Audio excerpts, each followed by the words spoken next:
So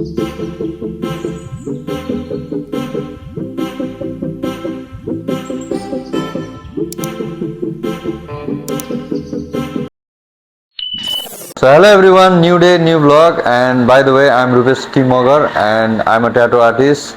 तपाईहरुलाई चाहिँ यो च्यानलको बारेमा थाहा छैन भने चाहिँ मैले चाहिँ ट्याटू रिलेटेड भिडियोहरु बनाइराखेको हुन्छ। सो च्यानललाई सब्स्क्राइब गर्न नबिर्सिनु होला। र आजको दिनमा चाहिँ हामी चाहिँ एउटा दाइको पोर्ट्रेट ट्याटू गर्न गइरहेका छौं हैन, डटरको। र त्यसको लागि चाहिँ हामीले अलिकति ब्याकग्राउन्डहरु कस्टमाइज गर्ने छौं। आउनुहोस् है त। सो गाइज, दुईजना छोरीहरुको पोर्ट्रेट र ब्याकग्राउन्डमा चाहिँ मैले अलिकति फ्लावरहरु एड गरेछ, किनकि छोरी भनेको फ्लावर जतिकै हो हैन। सो यसलाई चाहिँ हामीले प्रिन्ट पनि निकालिसकेका छौं। सायद चाहिँ यो चाहिँ अलि ठुलो नै हुन्छ होला। सो यो चाहिँ हामी गर्ने छौं स्टेन्सिल है। प्रिन्टर बिग्रेको छ, हातले हामी स्टेन्सिल बनाउँछौं। So stay tuned. So guys, अनि एउटा स्पेशल अनाउन्समेन्ट तपाईहरुलाई गर्न चाहन्छु।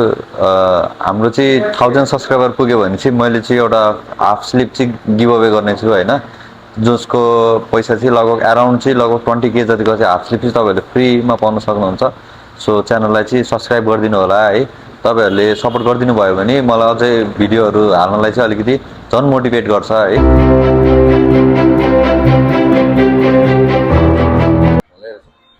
ठिकै छ, हुन्छ सफा चाहिँ गर्नु के रे। ल गाइस, हाम्रो डिजाइनमा चाहिँ अलिकति चेन्जेस भएको छ हैन। फुल चाहिँ हामीले ब्याकग्राउन्डमा नराख्ने, अलिकति फेरि अब नराम्रो सोच्ला भनेर हाम्रो चाहिँ कुरा भयो हैन। यसमा चाहिँ मैले आफ्नै हिसाबको डिजाइनहरु बनाउने छु। अनि स्टेन्सिल चाहिँ हाम्रो रेडी भइसकेको छ। यो फ्लावरहरु चाहिँ आउँदैन है। यसमा चाहिँ टक्क ब्रश टाइपको शेडिङहरु निकाल्ने छु है त। छ होला।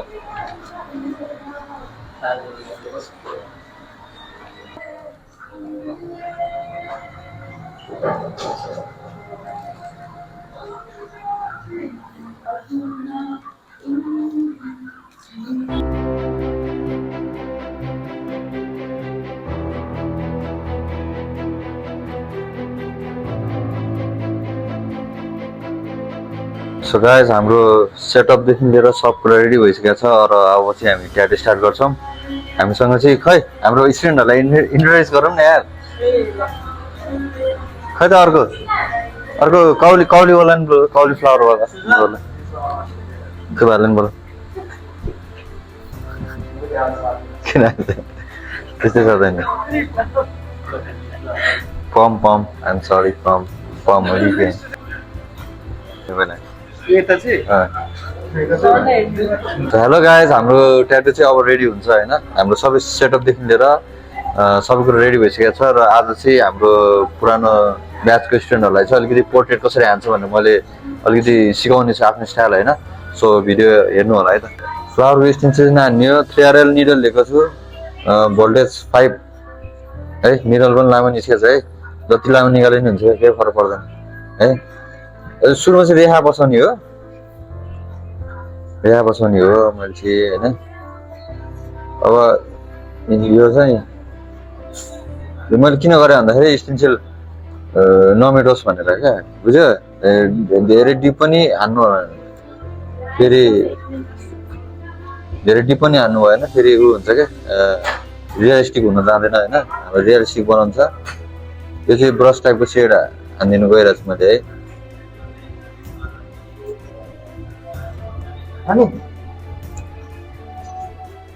लुगा हेर्ने, लुगा म सबै लाइनिङ गर्दिनँ अहिले, मेन देखाउँछु है। अलिअलि त्यो पर्फेक्ट लाइनिङ हुनुपर्छ भन्ने छैन कि, बुझ्यो भाइ?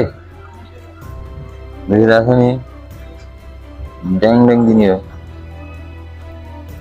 अलि रेखा बस्नु लाग्यो क्या होइन।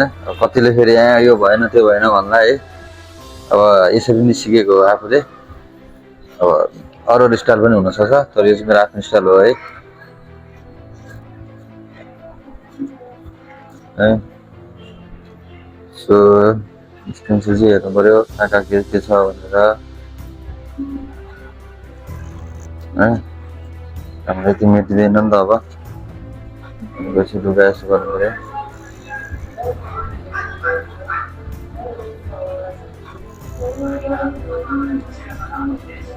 अब यति परेछ नि अब यति हान्ने अब यति बवाल बनाउने हो म्याग्नम सिधै ठुलो म्याग्नम लिने हो त्यसको म्याग्नम है त्यो चाहिँ 23वटा हुन्छ तलमाथि गरेर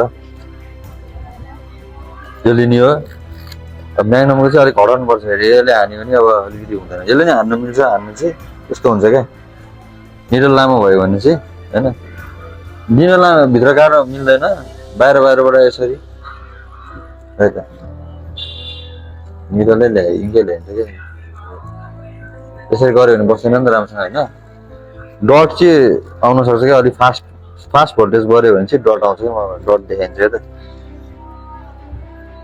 7.7 है 9 भोल्टेज गरौँ है 9 भोल्टेज गऱ्यो भने चाहिँ कस्तो हुन्छ यो डट आयो क्या होइन है आयो क्या होइन हो क्या डट आउँछ क्या फास्ट गर्नु पऱ्यो क्या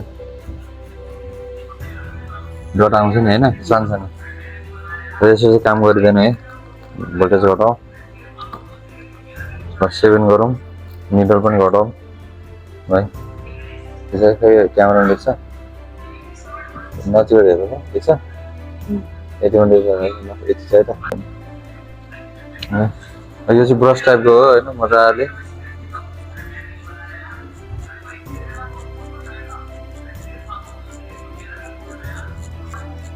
यो चाहिँ यसरी साइडबाट गरे नि हुन्छ होइन तर खाली ठाउँ पायो भने चाहिँ मैले घुमाउँछु क्या अलिक ठुलो स्पेस पायो भने मैले घुमाउँछु होइन है कालो बसिएको छ है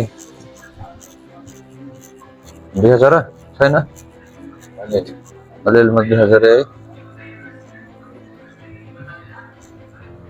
यो चाहिँ कस्तो कालो मात्रै गर्दैन यो यस्तो सानो लाइनहरू निस्केको त पनि हेर्नु न थाप्ने मान्छे नि यहाँ यस्तो अलिकति यो चाहिँ छुट्टै चाहिँ चुस निकाल्नुपर्छ क्या यो बल्ल अलिकति हुन्छ नि ब्रस टाइपमा देखायो होला नि ट्याटोहरूमा कहिले कहिले देखाएको छैन यस्तो बुद्ध शुद्धहरूको शिव भगवानको पुरै साइडमा यस्तो गोलो भइरहेको हुन्छ त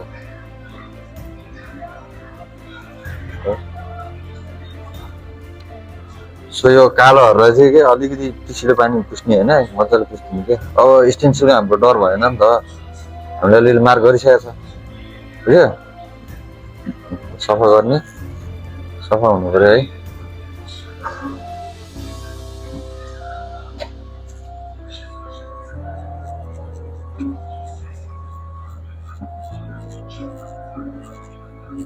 मजाले मुनि माथि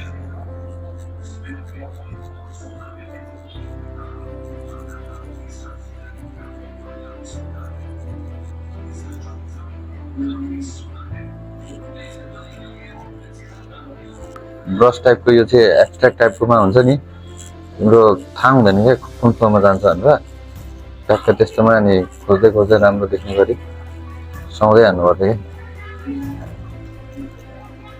यस्तो टाइपको फ्री ह्यान्ड टाइपहरू चाहिँ थाहा हुँदैन कि म यस्तो गर्छु भनेर फ्लोमै लाने हो अनि बनाउने हो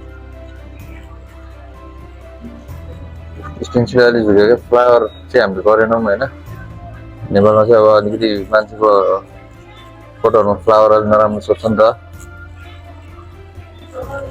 मैले त हानिदिनु भएको थियो दाइले लास्ट आवरमा कुरा गरेँ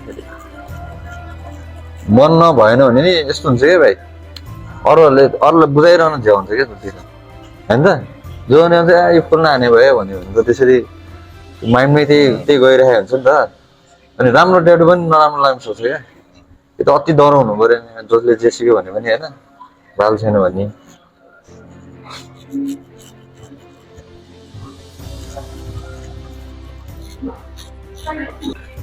हेर मैले यस्तरी गरेर त्यसले नि फटाएर हानिरहेछु बुझ्यो नि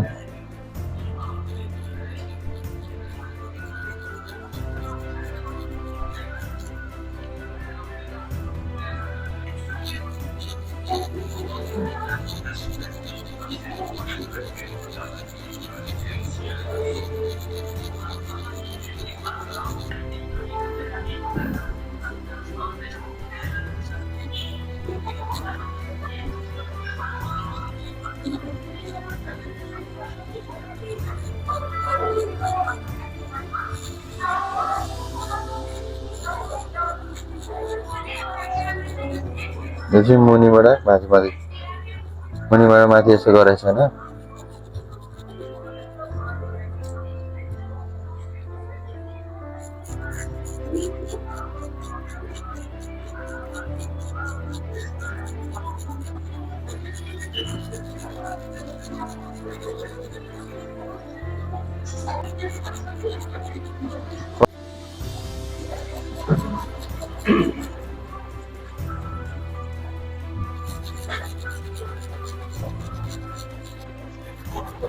यो रे छुटाउनु पर्यो नि त होइन टाढै गऱ्यो भने फेरि राम्रो देख्दैन भनेर गरेको हेर मजा तल माथि तिमीहरू यति सेडिङ गर्न सोध्छ नि धेरै हानिदिने हो क्या ड्याङले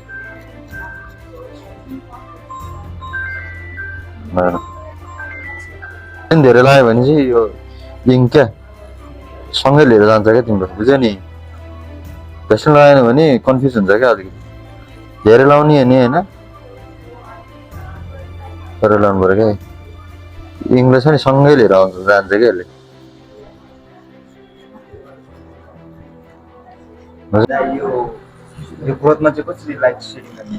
अब त्यहाँ आउँदैछ म देखाउँछु लाइटेस्ट फोन लिने है अब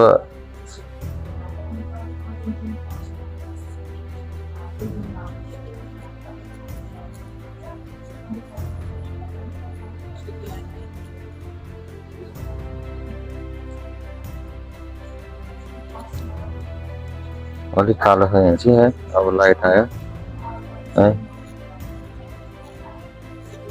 लाइट पनि हल्का धेरै गाड्नु भएन प्रेसर हो क्या होइन ठिक्क आइसक्यो है हामीले यति चाहियो क्या त्यसपछि इमेजको अनुसार त्यो कालो छ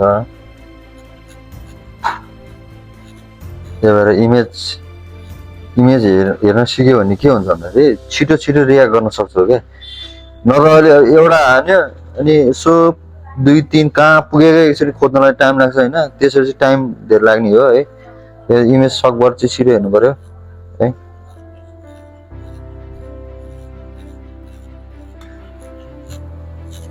कालो चोप्यो कालो भागमा गरिराख्यो इङ सकिन्छ त्यही इङले पनि अनि फेरि गर्न मिल्छ क्या बुझ्यो लाइट टोन निकाल्न मिल्छ क्या त्यही